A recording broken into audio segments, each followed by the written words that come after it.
안녕하십니까, 김성곤입니다.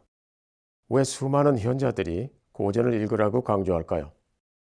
고전에는 작가의 날카로운 시대 정신이 담겨 있기 때문입니다. 그 지혜는 시대를 관통해 오늘을 사는 우리에게도 깨우침을 줍니다. 앞으로 고전 미래를 읽다에서는 고전에 담긴 당시의 시대적 과제를 우리 현실 세계에 비추어 보고 그것이 우리에게 어떤 메시지를 주는지 성찰해보는 시간을 마련하려 합니다. 자, 고전 미래를 읽다의 첫 포문, 조지 오웰의 1984로 열겠습니다.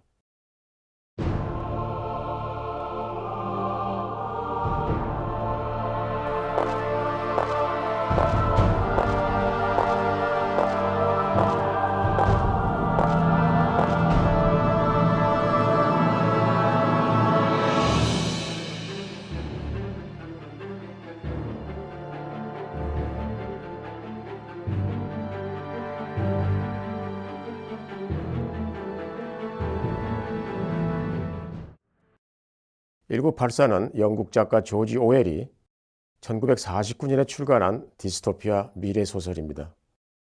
빅브라더라는 독재자가 우리를 감시하고 통제하는 암울한 미래 모습을 통해 현재를 비판하고 있죠. 조지 오웰이 이 소설을 탈고한 해는 1948년입니다. 제2차 세계대전이 끝나고 미국과 소련의 동서냉전이 시작되었습니다. 오웰은 냉전 시대의 스파이전이 결국은 세계를 두 진영으로 나누어 서로를 감시하는 세상으로 만들 것이라 우려했습니다. 오웰은 공산주의의 환멸을 느껴서 동물농장을 썼고 냉전 시대에 실망해서 1984를 썼죠. 원래는 소설의 제목을 소설을 탈고한 해인 1948로 하려고 했습니다. 그런데 너무 현재적이고 직접적이라는 생각에 끝 두 자리의 순서를 바꾸어 1984로 했습니다. 그러니까 1984는 추상적인 미래를 나타내는 겁니다. 조지 오웰은 1984를 통해 우리에게 질문을 던집니다. 첫 번째 질문. 개인의 자유보다 국가의 지배 권력을 공고히 하는 것이 더 중요한가 하는 점입니다. 주인공 윈스턴 스미스 곁에는 그가 내는 작은 소리, 행동 하나까지 포착하고 감시하는 텔레스크린이 있습니다. 빅브라더의 감시와 통제 하에 살아가는 겁니다. 이런 감시와 통제 사회는 보다 더 나은 세상을 꿈꾸며 인간의 자유를 추구하는 작가들에게는 악몽과도 같은 곳입니다. 지배 권력은 국가 안보나 사회 질서를 내세우며 국민을 감시하고 통제하려고 하죠. 그런 사회는 지금도 북한이나 IS 같은 전체주의 국가들에서 여전히 계속되고 있습니다. 1984에서 오웰은 개인을 감시하고 통제하려는 지배 권력에 저항해야 한다고 시사하고는 있지만 그게 쉬운 것만은 아니라는 것을 은유적으로 잘 보여주고 있습니다. 지배 권력이 부단한 세뇌와 재프로그램을 통해 사회 구성원의 사고방식을 바꾸어 놓기 때문입니다. 두 번째 질문은 당신은 깨어있는가? 입니다.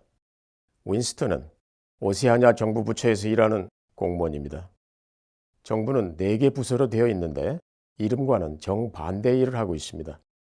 평화부는 전쟁을 담당하고 풍요부는 식량 배급과 기아를 관장하며 사랑부는 고문과 세뇌를 그리고 진실부는 사실 은폐와 프로파간다를 맡고 있죠.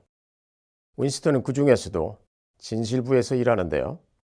정부 방침에 맞추어 날마다 역사적 사실을 날조합니다. 당의 표어는 과거를 지배하는 자는 미래를 지배한다. 현재를 지배하는 자는 과거를 지배한다 입니다. 그래서 현재와 미래를 완전 무결하게 만드는 최선의 방법이 역사 조작이라고 말하죠. 주인공은 차츰 정부가 하는 비도덕적인 일에 불만을 품습니다. 그는 당이 말하는 것과 현실과의 엄청난 괴리에 대해 의구심을 갖습니다.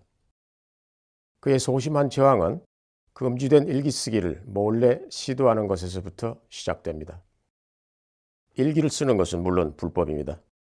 적어도 25년의 강제 노동형을 선고받습니다. 주인공이 살고 있는 사회에서는 개인적인 생각을 하는 것도 자신의 생각을 기록하는 것도 그리고 누군가를 사랑하는 것도 모두 불법입니다.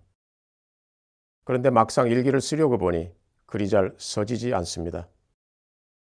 지금까지 정부가 시키는 대로만 살다 보니 자신의 생각을 정리하는 일이 막상 쉽지 않았던 것이죠. 그는 이런 글을 적습니다. 자유란 2 더하기 2를 4이라고 말하는 것이 자유이다. 그것이 용납된다면 그 밖에 다른 모든 것도 이에 뒤따른다. 세 번째 질문은 나는 지혜를 추구하는가입니다. 당의 슬로건 중 무지는 힘이라는 말이 있습니다. 이 말은 철저히 지배 계급인 당의 입장에서 하는 말입니다. 대중이 무지하면 지배 계급은 영속적으로 권력을 유지하게 됩니다. 생각하는 능력을 빼앗기 위해 빅브라더가 벌린 일이 바로 뉴스픽, 즉 신어를 만드는 일입니다. 예컨대 good의 반대말은 ungood이라고 하면 되지 bad라고 할 필요가 없다는 말입니다. good을 강조하고 싶으면 플러스 good이라고 하면 되지 excellent라는 말은 없애도 된다는 말입니다. 즉 단어의 사용을 제한함으로써 사람들의 사고의 폭을 좁히고 지배를 용이하게 하려는 의도지요. 제국주의자들이 식민지 언어를 빼앗고 제국의 언어를 배우도록 한 이유 중 하나도 바로 자유로운 사고와 표현의 능력을 박탈하기 위해서라고 볼 수 있습니다.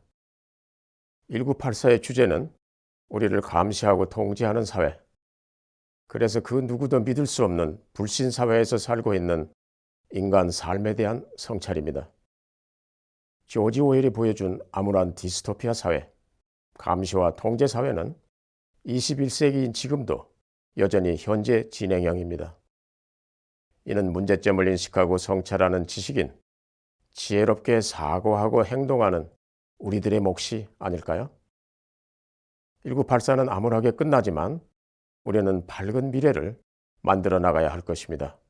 감사합니다.